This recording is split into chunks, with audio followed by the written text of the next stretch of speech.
Bonsoir, je suis très heureux de vous rencontrer aujourd'hui, de partager avec vous cette vidéo qui va prendre en charge les choses autrement. Toutes ces vidéos qu'on a fait sur un certain nombre de choses permettent de traiter des symptômes. C'est-à-dire qu'on règle les choses comme elles sont apparues. C'est-à-dire, on traite les prises de poids, on traite des addictions, on traite des phobies, etc. Mais on ne cherche pas l'origine. C'est déjà un grand travail. Et souvent, dans 70% des cas, le symptôme il disparaît. Lorsqu'on fait cette séance, soit avec le médecin hypnothérapeute, soit tout seul, ça permet de faire l'auto-hypnose, permet de faire disparaître les symptômes. C'est-à-dire, j'ai plus de phobie, je laisse tomber la cigarette, je n'ai plus d'attaque de panique quand je prends l'avion, etc., etc., etc. Je n'ai plus mal, je n'ai plus de migraine. Mais parfois, les maladies qu'on avait ne sont que des expressions d'un traumatisme. Quand le traumatisme est fort, il ne disparaît pas, il est toujours là. C'est-à-dire que le symptôme va apparaître, c'est-à-dire j'ai mal, j'ai quelque chose qui ne va pas, mais quand il disparaît, il y a autre chose qui apparaît. Parce qu'à l'intérieur, mon psychique, elle n'est pas nettoyé. Je peux effacer des mauvais souvenirs, ce qu'on a fait la dernière vidéo, je peux faire pas mal de choses. Et quand ça ne marche pas, j'ai besoin d'autre chose. Généralement, ces thérapies, avant, on utilisait l'analyse, la psychanalyse. La personne va rester des années chez son psychanalyste pour essayer de trouver ce qui ne va pas. Soit freudien, lacanien, etc., etc. Ça, c'est un autre domaine. Maintenant, on utilise quelque chose de beaucoup plus rapide, ce qu'on appelle l'hypnoanalyse. C'est-à-dire, on va combiner entre l'hypnose et l'analyse. Mais là, dans cette vidéo, je vais vous apprendre, essayer plutôt d'apprendre, parce que vraiment, c'est avec beaucoup de modestie, de traiter les choses vous-même pour les petits troubles. Bien. Vous avez un symptôme, un signe. Un symptôme, par exemple une migraine, vous avez une addiction, etc. Vous avez fait des thérapies, vous avez pris des médicaments, il disparaît, mais il y a d'autres choses qui apparaissent. Ah bon, j'ai plus de migraine, mais maintenant, j'arrive pas à sortir dans la foule. Là, je suis incapable de rester tout seul dans une maison. Donc, ce qu'on appelle la substitution de symptômes. C'est comme une métaphore, un enfant sur la plage a construit un château de sable. Bien. Un beau château. Un enfant un petit peu jaloux, il va piétiner sur le château, mais il va rester des vestiges. La nuit est passée, la mer est montée, et le lendemain, on peut voir soit que le château est complètement effacé, c'est-à-dire aplati, il n'y a plus de relief, c'est comme un symptôme qui disparaît complètement, soit j'ai fait un château avec des pierres, etc., des cailloux, des petits rochers, etc., et les solides. Le lendemain, je vois des vestiges. Donc parfois, il y a le vestige qui apparaît.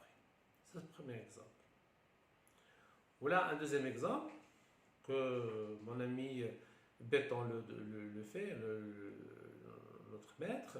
Donc, tu prends un ballon, on prend des enfants, et tu essaies de l'aplatir sur le bureau. Donc on n'arrive jamais à toucher la table, le bureau, sauf si vous éclatez le ballon, et il sort du côté. C'est-à-dire un symptôme, on ne peut pas le disparaître complètement, un signe, mais il sort de tous les côtés, il peut se substituer. Bien, moi j'ai un symptôme, j'ai toujours cette phobie, il disparaît, il revient, je reviens à la cigarette, etc. Je peux faire autrement, on va creuser. C'est-à-dire on ne va pas couvrir, comme on fait comme dans les symptômes, dans l'hypnose qu'on faisait avant, mais on va découvrir. Ok? On va essayer d'aller vers chercher l'origine.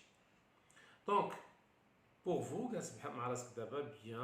vous écoutez cette vidéo, vous la voyez, vous la regardez, pardon, et faites cet exercice de vous poser la question.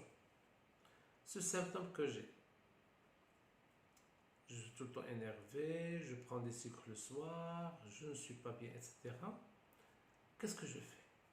Soit je vais demander à mon psychique de m'enlever complètement par les exercices qu'on a fait, soit de donner une interprétation. Le symptôme. Qu'est-ce qu'il veut me dire ce symptôme?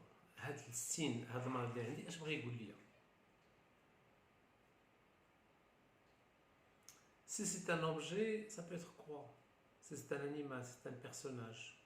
Pourquoi il est là? Je peux agir autrement. J'ai le symptôme, je vais le découper. C'est-à-dire, j'ai une phobie de prendre l'avion. Ce symptôme, il apparaît quand? Avant de prendre l'avion, qu'est-ce que je ressens? Au moment de l'avion, qu'est-ce que je ressens? Et après, qu'est-ce que je ressens?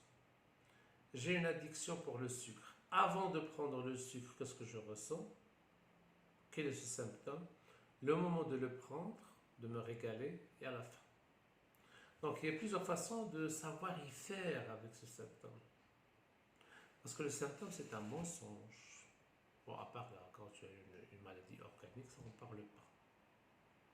C'est-à-dire que votre psychique a trouvé ce symptôme pour exprimer la maladie. Alors, qu'est-ce que je fais? Je joue sur l'imagination. Je laisse ce symptôme de côté, je vais faire cet exercice. Cet exercice qu'on appelle la découverte. Avant, je ferme les yeux et je pense très fort à ce symptôme et quelle est sa place, pourquoi il est là, qu'est-ce qu'il veut me dire. Je laisse de côté et je tourne mon regard et ma conscience vers l'imagination et je vais choisir de faire une découverte. Par exemple, je vais imaginer dans un couloir. Dans un couloir, il y a des portes numérotées. Je ferme les yeux, j'imagine ce couloir, j'imagine sa couleur, j'imagine sa forme, j'imagine la luminosité, les portes, etc. Et je m'imagine en train de marcher dans ce couloir. Et je vais pousser une porte, je vais l'ouvrir, je vais découvrir une pièce. Et là, je vais laisser mon imagination travailler. Cette imagination, elle est en rapport, ce que je vois, ce que je vais découvrir, il est en rapport avec ce que je ressens. Laissez faire. Dans cette pièce, qu'est-ce que je découvre?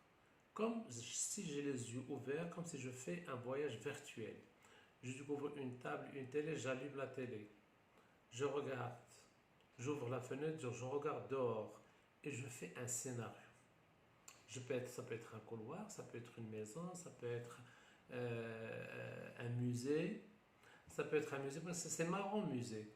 C'est-à-dire un musée, il y a des tableaux et je vais entrer dans un tableau et je vais jouer avec les personnages. Donc, il y a énormément de choses que je peux faire que découvrir. Et après, quand je fais cette découverte, je peux m'arrêter là et continuer l'exercice après. Mais je peux continuer. Je vais revenir à ce symptôme après avoir fait cette découverte. Je vais faire parler mon symptôme. Qu'est-ce qu'il veut me dire? Pourquoi il est là? Pourquoi il persiste? Pourquoi je suis différent des autres? Premièrement. Deuxièmement, je vais prendre conscience de mon corps.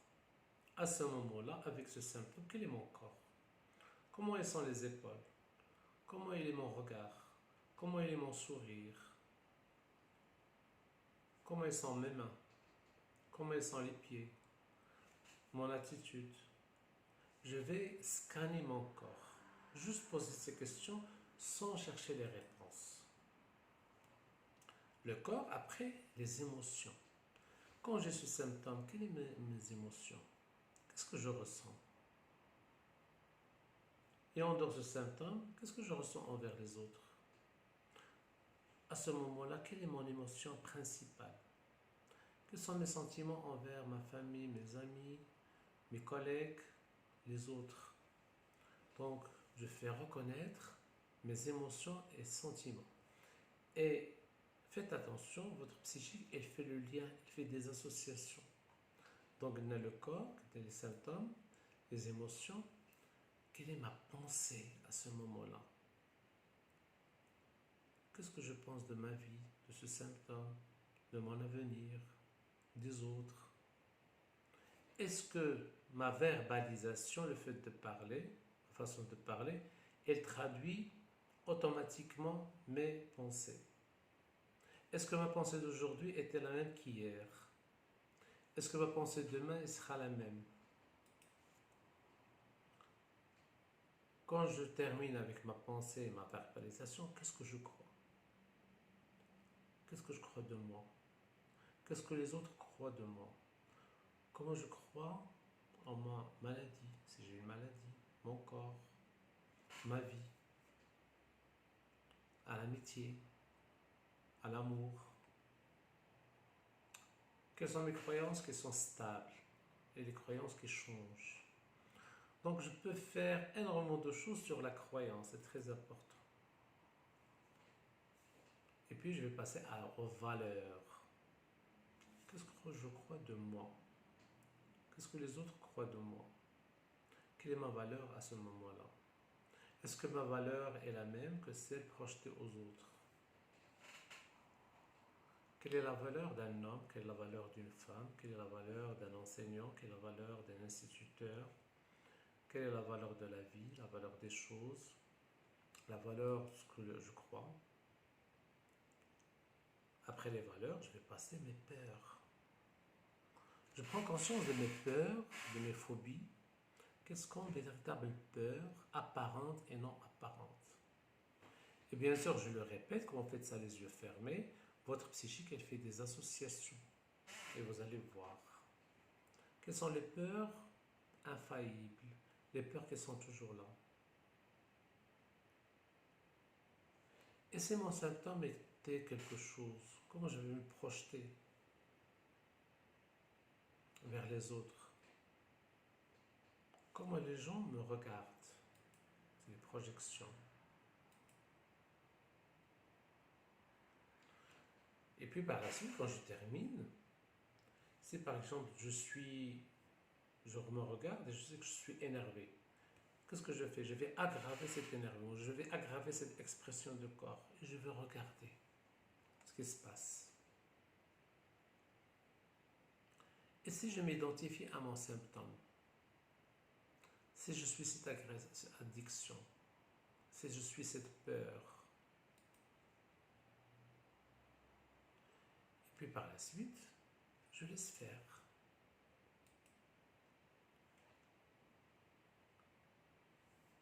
Je laisse faire, je fais confiance en mon esprit. Parce que j'ai fait la découverte. J'ai travaillé l'imagination, le symptôme, le corps, les sentiments, les émotions, la pensée, les croyances, etc. Et ça, je peux le faire en plusieurs fois. Ok? Et par la suite, je vais regarder est-ce que le symptôme, je vais prendre conscience, est-ce qu'il est le même, est-ce qu'il a changé? Voilà, cet exercice, faites-le plusieurs fois. Regardez cette vidéo plusieurs fois. Ça va vous inspirer à changer d'avis, changer de regard sur ce que vous ressentez. Allez, bonne soirée, et à la prochaine.